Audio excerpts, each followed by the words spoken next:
for your prompt preparation. Thank you. Perfect. Thanks, Amelia and Angelica. And I'll try to be as brief as I can throughout this. Thanks, everyone, for sticking with it as well. I know it's the end of a long day. If anyone is interested, there's a link to my slides there, just tinyurl.com/DMOL-RLTconf, just if you want to look at them in your own time, if I have to fly through parts of this session.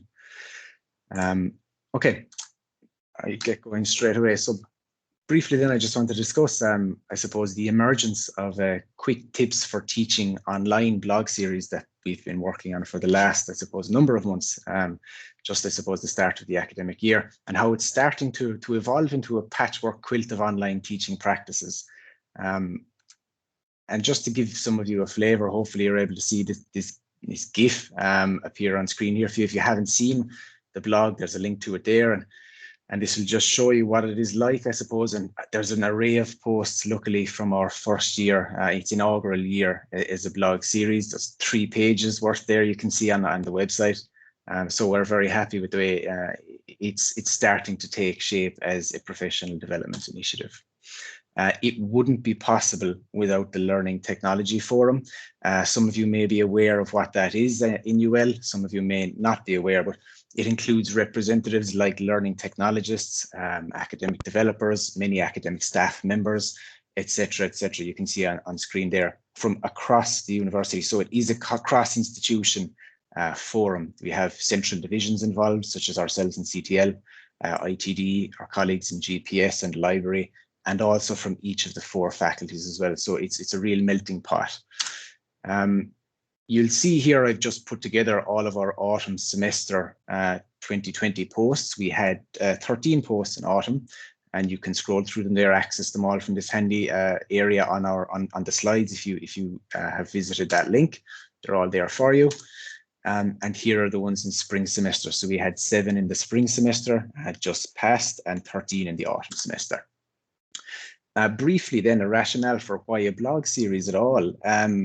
The index survey, which Michelle Breen would have mentioned in her presentation earlier today, so the Irish National Digital Experience Survey, which I was helping to coordinate at UL, indicated from some of the staff responses that they would like something that was self-service and something that was actually preferably text-based for certain academic staff. Now, there wasn't huge onus on that, but there still was enough to generate an interest from myself and colleagues in maybe having something that was self-service and text-based. And also, you'll note by this image here on slide, the bandwidth matrix, that by its nature, a blog can accommodate that. It's very flexible. It's very low bandwidth, being text. It's self-service, and it's an opportunity for staff to access, even if they've got a poor internet connection at home, which, as we know, as a result of COVID, many of us had to deal with shaky broadband from time to time. And the origin of it was just, it wasn't an extremely hugely well thought out thing or anything like that. It was something that I would have made a proposal about in August, just prior to September last year, to the LTF at one of our meetings. We meet every month or so. That should we go about establishing a blog series, and there was agreement that we should. You can see there the bar graph. We chose the name, not by very many people, but we decided to go for Quick Tips as that origin. And again, just a kind of nutshell at all, that it originally was a professional development mechanism to support our staff in UL, who had actually by that time already taught through the emergency remote online teaching phase. And the idea behind the blog was to provide concise yet informative posts about effective online teaching practices and innovations from across the university, so from across a diverse range of experiences. And we also wanted the blog to signpost our staff members to relevant associated resources that could help them with the blog topic that was being discussed that week.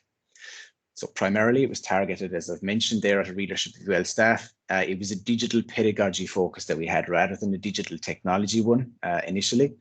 And it ran as part of an initiative that I'm working as project lead in UL on, so the Enhancing Digital Teaching and Learning project. There's 6 stages really to it. I'll fly through this, going from a schedule to a self-sign-up mechanism that authors can self-sign up if they're interested in contributing. There's a correspondence that happens between myself and the post author. I've created some post guidelines for the author. I publish it on the blog on their behalf, and we promote it then as an LTF grouping together to try to get a readership across UL for it. So initially, the schedule is very simple. People self-sign up. They can contact me directly, or they can contact a number of people across the Learning Technology Forum. We assign them an academic week within which they decide what proposed post title they might like to teach about. And even today has given me a lot of food for thought that I might target some people maybe to try and write some posts across our blog series for. So essentially there's two roles in the process, and I'm very grateful Angelica would have covered one of the roles when I was out on leave earlier on this year, as did a colleague Jess Bealey. But essentially the post author's role is to draft something and to liaise with myself until they're quite happy about it, and my role is to do somewhat similar. I won't delve too deeply into that because I'm very conscious of time. We issue post guidelines to them, just around word count, estimated reading time, accessibility, image attribution, that kind of a thing. We've got a general anatomy we like people to stick to. So you can see it on screen there, featured image with an introduction and main body. And here's what our post looks like on the blog. You can see if hopefully that GIF is playing for you again. So there's just an image at the top. When you scroll down the page a little bit, there are 3 items of information: the author, the associated approximate reading time, and the source information for the image. Then we briefly provide an introduction with maybe links to the first part, the second part, and the third part of the post, which are hyperlinked down the screen to other things. So the reader can simply just jump down if they wish, or scroll down the page. I'll skip on quickly past this bit, just the promotion part then. So Angelica thankfully circulates a short promo email from our LTF email account, and I circulate a promo tweet, which you can see here. So that's essentially how it's promoted. This is the part I really want to, I suppose, spend 30 seconds on at least. So there was 13 posts, as I mentioned, in autumn, 7 in spring, so 20 overall. We've had luckily 15 different post authors and 3 academic guest contributors so far. So an academic guest contributor is someone that exists outside of the LTF structure, that's not a part of that group, but who's willing to contribute a post to the blog. Interestingly, just from a number of analytics, we've managed to get the total blog page views has been in the last academic year, 9,716. And I want to stress there, the page views do not equate to unique views. They're just clicks on the page. It could be by the same person multiple times, for example. If we look at the average page views, then actually, even though there seem to be more posts or more views in autumn, there was approximately 481 page views of all posts in the autumn series and 494 in spring. So on average, there's nearly 500 people or 500 page views really of every single post to our blog, which is a nice number. If we look at the website page views, then you see there's a kind of a lifeline of the blog here, and this is across the LTF website, not just the blog. So this is how many people access the LTF website. And if I plot onto it, then you might be able to see this very well, but the 20 posts in the series, I'm kind of pleased to say, for the most part, that there's a pattern that when we release blog posts, you'll see that most of the time there is a spike in the number of people that visit the website. So that pattern is enough to let us know that people are visiting when there's good posts to be read. Unfortunately, you'll see the red line towards the right-hand side that I believe IT had to turn off our analytics, unfortunately, at that stage. So it didn't just flatline. We didn't have no viewers for the last 5 posts, but they had to turn off our analytics because there was a cookie compliance issue, as far as I'm aware, with Google. And then the post trend. So again, you can see there is, because of the nature of a blog, there's a rolling release, that posts towards the side of 20 are only recently released, so they couldn't possibly have as many views as posts towards the front end of the blog series, which is it's up in the 100 numbers every post view, so which we're very happy with at the moment.